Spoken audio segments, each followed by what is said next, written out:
Приветик, приветик! Это долгожданное видео про обновление в этом режиме. Обновление произошло на Рождество, а тогда я как раз собиралась уйти на 2 недели, поэтому я не смогла сделать видео. Итак, давайте начнем. Вы, наверное, уже заметили, что у нас в спальне появилась еще одна комната. Она довольно уютно обустроена. Сразу стоит проверить шкафчики, вдруг там что-то есть. Но они оказались пустыми. А еще в этой комнате есть мягкий диван. Не везде можно такой встретить. А с другой стороны небольшой сад и враг протогенов и мороженки – вода. И самая главная часть комнаты – компьютер с бестиарием. Во время моего отсутствия я хоть и не могла делать видео, зато могла продолжать играть в Roblox. И за это время я успела открыть бестиарий. Но я потом уже в отдельном видео подробно расскажу о каждом гутроксийце. Вы уже заметили некоторые изменения в бестиарии? Перед тем, как продолжить, я бы хотела пригласить вас на свой Discord-сервер. Там почти каждую неделю проводятся встречи. Например, эта встреча была 4 января на VIP-сервере. Были приглашены все участники сервера, чтобы устроить фейерверк. А вот побабахали мы знатно. Поэтому приглашаю всех на замечательные встречи в разных режимах и разных играх. Я заметила это изменение во время игры на общем сервере. Здесь убрали лужу. Теперь придется немного подальше уйти от спавна, чтобы стать щенком или дракончиком. А теперь я продолжу показывать новые локации. Эта комната была расширена, но предметы вроде остались теми же. Кто-то, похоже, упал здесь со стула. Хорошо, что стол не сломался. Также была обновлена пещера с колоннами поддержки. Теперь это не просто узкий проход, а уже неплохая арена. Написано «Колонна поддержки». Они нужны, чтобы здесь все не рухнуло. Наконец, здесь стало побольше места и уже немного безопаснее. Кстати, стоит проверить секретную комнату. Топ-топ-топ-топ-топ-топ-топ-топ. Секретная комната не изменилась, но зато вид из секретной комнаты стал получше. Время отправляться дальше. Сюда добавили еще одну новую комнату. Также мне нравится то, что сюда добавили розовую лужу. Уже немного больше разнообразия. Кто мог оставить здесь сырный сэндвич? Интересно, с каким он сыром? Хорошо покушав, я любуюсь красивым видом. А если пройти дальше, то можно найти катану. У меня уже есть плохой опыт с катанами. Но я все равно ее возьму. А дальше пройти не получится. Когда же откроют дальнюю локацию и сделают мост? Ой, еще одна катана. Что-то они слишком быстро появляются. А также была изменена комната с опасным газом. И я боюсь заходить. А посередине этой комнаты дыра. Странно, там провалился пол? Теперь скорее в безопасную комнату. Сейчас в этой локации есть только одна безопасная зона. Людям будет сложнее передвигаться по локации. О, аптечка. Довольно полезная вещь в битве. Но важнее ведерко до соседней полочки. Еще здесь можно прятаться на полках. Сейчас нужно найти выход из этого места. По пути решила надеть защитный костюм. Вдруг пригодится. Я слышала от участника сервера в Дискорде, что изменилась затопленная зона. Сейчас проверим. Кстати, я не помню этот значок возле двери. Это знак лаборатории Ламинакс? Небольшие изменения в этой локации. Теперь здесь есть лестница, небольшая возвышенность, которая может помочь при побеге от врагов. Приближаюсь к еще одной измененной локации. Помню, еще давно это место было моим любимым местом отдыха. Это еще тогда, когда сюда могли попасть только фури. Впереди сломался проход, и часть кристальных пещер медленно пробирается в комнату. Может быть, это место однажды захватит кристаллы? Оказывается, эти маленькие кристаллы тоже могут заразить. Теперь можно стать этим латексным не только в кристальной пещере. Кстати, моделька Кайджи обновилась. Изменилось лицо, хвост, и Кайджи немного выше всех остальных персонажей. Вот для сравнения картинка. Спасибо B14 за скриншот. И за Кайджи я решила показать вам новую локацию. Это место может хорошо подойти для ролевых игр. комнаты, которые я сейчас показываю, напоминают места для допроса или каких-то экспериментов. Кстати, в этой локации можно найти фонарик. Но зачем он нужен? Про фонарик я расскажу позже. Кайджи важно сел на стул.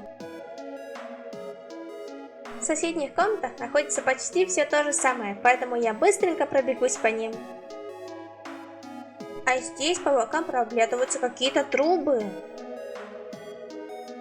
В этой локации есть также центральная комната. Здесь можно пройти по кругу, возле небольшого сада по центру.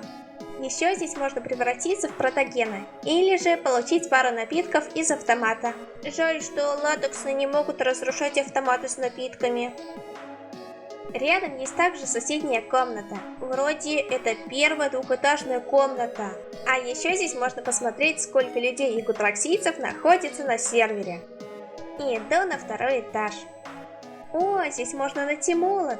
Кстати, это может пригодиться для разрушения автоматов раздачи напитков.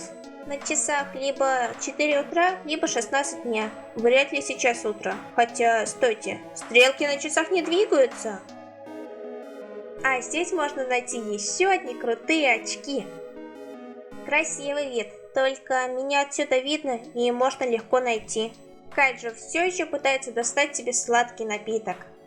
Иду дальше смотреть новую локацию. Здесь еще один проход и выход к пещере. Но меня сначала интересует эта небольшая комната. Наверное, это уже комната для экспериментов над латексными существами. И если что-то пойдет не так, то всегда можно взять оружие. Бесконечные биты и одна катана. И для чего эта линия? Еще мне очень нравится этот красивый проход между локациями. Но ей надо попадать на маленькие синие кристаллы впереди. Вот так выглядит проход с другой стороны. Также я заметила, что пещера сильно уменьшилась, и мне это не нравится, ведь теперь редким щенятам будет сложнее прятаться здесь. А еще обновили эти столбы, которые поддерживают потолок. На них теперь можно заметить символ лаборатории, но, к сожалению, уже нельзя по ним забраться. Стоп! Куда пропала надпись? Это было мое любимое место, на которое я обычно забиралась. Меня не спрашивай, я сам не знаю. Пещера была сплющена с этой стороны тоже. Раньше там был еще стол, за которым можно было прятаться, и лужа. Теперь я покажу 3 новых предмета, 2 из которых можно получить в событии временной слепоты. Первый предмет – это фонарик. Выживать за человека в этом событии довольно трудно, потому что практически ничего не видно. Зато фонарик может помочь вам ориентироваться в лаборатории. Но фонарик также может стать хорошим оружием против пантер. Пантеры не любят яркий свет и обычно ходят по лаборатории, когда происходит особое событие. Поэтому свет фонарика делает все мутным, будто бы вас разбудили среди ночи ярким светом лампы. Если отвернуться от света или отойти на определенное расстояние, то пантера снова видит четко. Фонарик является оружием только против пантер и неэффективен против других существ. Но пантера все равно может обнять вас. Второй предмет – пантерный бомбардир. Я плохо знаю, как это переводится. Это оружие, подобно Кайджи Башер и Корнелин Страйкер, наносит большой урон. Латексные умирают всего с 3 ударов от этого оружия, и при победе вас ожидают крутые эффекты. И третий предмет – нончаки. Их можно получить только с помощью команды на VIP-серверах. О командах я сделала отдельное видео. Это оружие очень быстро, но наносит немного урона. Также изменился еще один пушистик. Теперь Мочи Дракончик выглядит более спокойно, их персонажи добавили еще больше деталей. А теперь долгожданный момент – новый вид гутраксийцев. Сначала нужно тщательно помыть руки с мылом. Ждем. Не получилось. Чтобы стать мыльным пушистиком, нужно подойти к раковине и мыть руки до тех пор, пока не почувствуешь легкое недомогание. Оформление прошло успешно. Вот так выглядит новый мыльный латексный. Ему должны дать первое место за самый большой хвост. Также у него довольно милая мордочка, а лапки покрыты мылом. Еще у него чистое белое пузико. И есть какая-то способность? То же самое нужно сделать, чтобы получить дорогого мыльного пушистика. Здесь так темно. Зато этот латексный может осветить всю комнату. Но у него какое-то недовольное лицо. Зато хвост работает как огромный фонарь. Также его лапки и рожки светятся очень ярко. Интересно, как пантера отреагирует на этого светлячка? У мыльных фурий одинаковые способности. Теперь я покажу, как работает мыльная способность. При активации на полу появляется лужа, а также снимаются два заражения. Тот, кто на нее наступает, соскальзывает и падает на пол. Такой же эффект у шкурки от банана. Также люди получают урон от этой лужи. Вот как это все выглядит.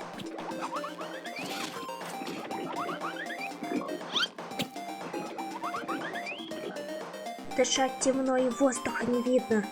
Я боюсь темноты, да еще и лезть к этим акулам. Мне нужно было только их проведать и поскорее уйти. Милая акулка. Ой! Буль-буль!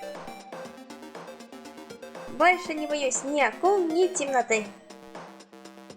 Я встала на светлое место, чтобы можно было разглядеть акулу. У нее хмурое лицо и не видно рта, зато есть светлые полосы на теле. Эта акула теперь вместо тигровой акулы, потому что тигровая акула была взята из другой игры. Очень полезное изменение: если золотой щенок выйдет из игры, то на этом месте появится гроб. Написано: здесь лежит невезучий золотой щенок.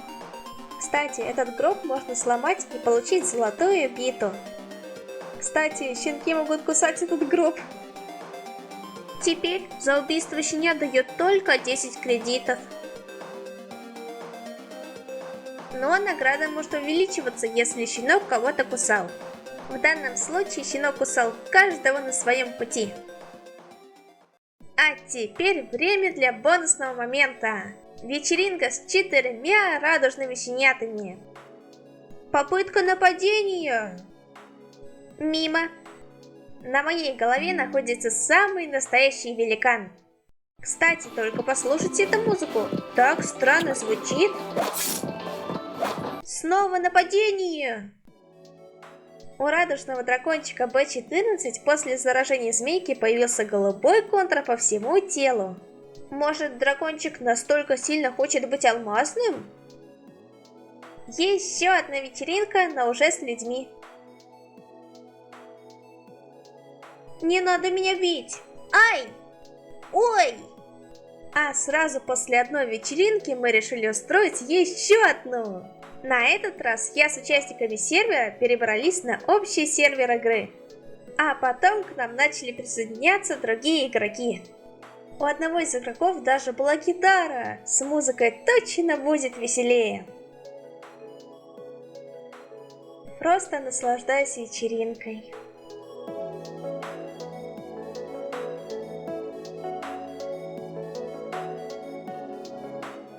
Ай! Больно! Ты пойдешь на шашлык.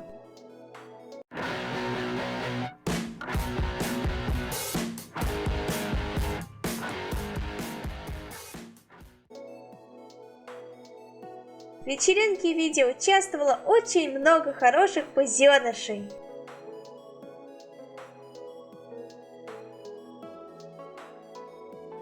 И большое спасибо B14 за помощь. На этом видео подходит к концу.